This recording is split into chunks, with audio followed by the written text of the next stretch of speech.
Hey guys, welcome to my channel.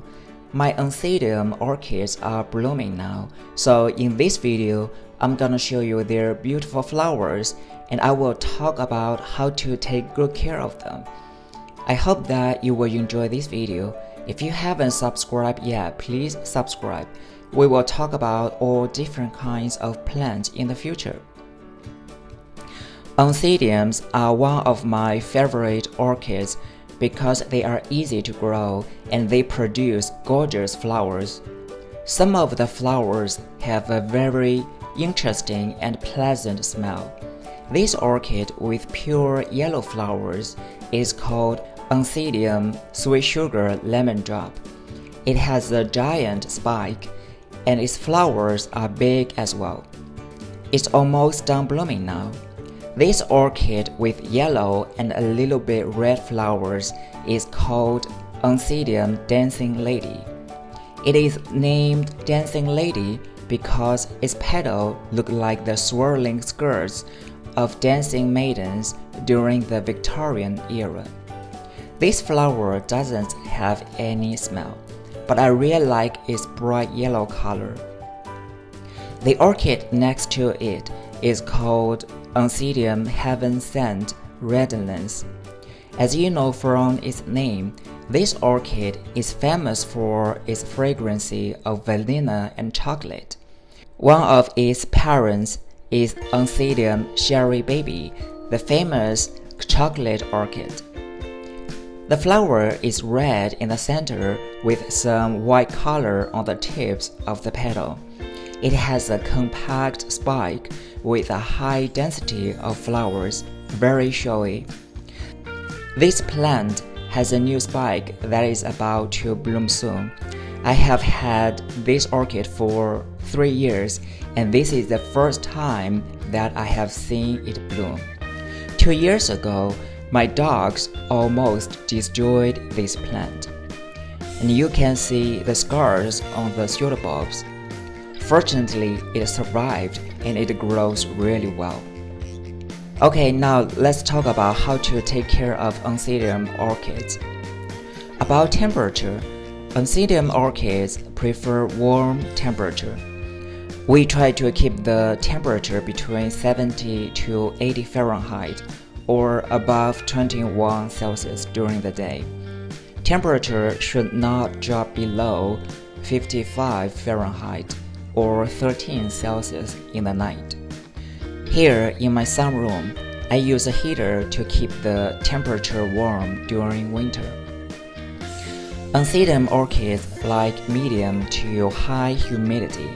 We need to keep the humidity at least 40%. Humidity between 50 and 60% is ideal. I use a humidifier to maintain the humidity during winter. In summer, I just put it outside in my backyard. You can get a meter to measure the temperature and humidity. It's also important to have good airflow in the room to prevent bacteria and rot. I have a fan here which runs 24 hours every day. Oncidiums require plenty of indirect light. I put them in the middle of my sunroom. They get some direct morning sun, which is fine, because morning or late afternoon sunlight is weak, and the sunlight is getting weaker as the weather becomes colder. Most of the time, they get indirect light. Too much direct sunlight, especially in summer, can cause sunburn. If you are worried about this, you can put a thin cloth over your window. This will diffuse the light while still letting most of it through. When it comes to water, Oncidiums hate too much mineral content. It's better to use distilled water.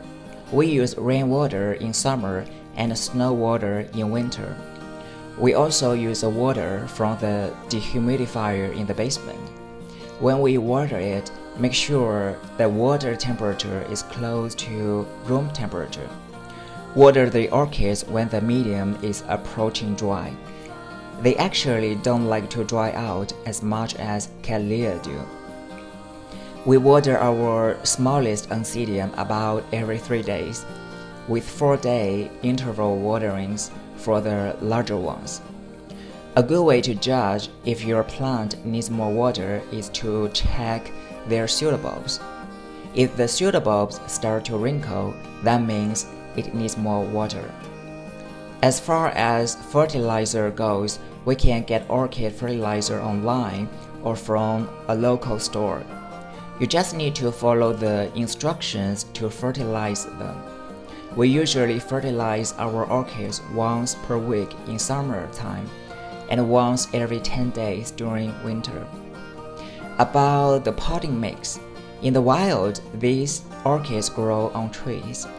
Sometimes you could find them on rocks. Therefore, a combination of bark and moss works well for this kind of orchid. You can use a terracotta pot or a porcelain pot with holes on the side.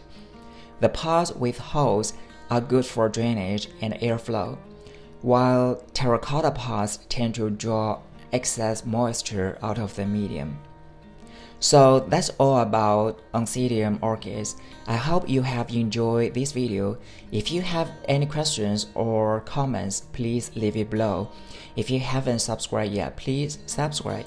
And thank you so much for watching.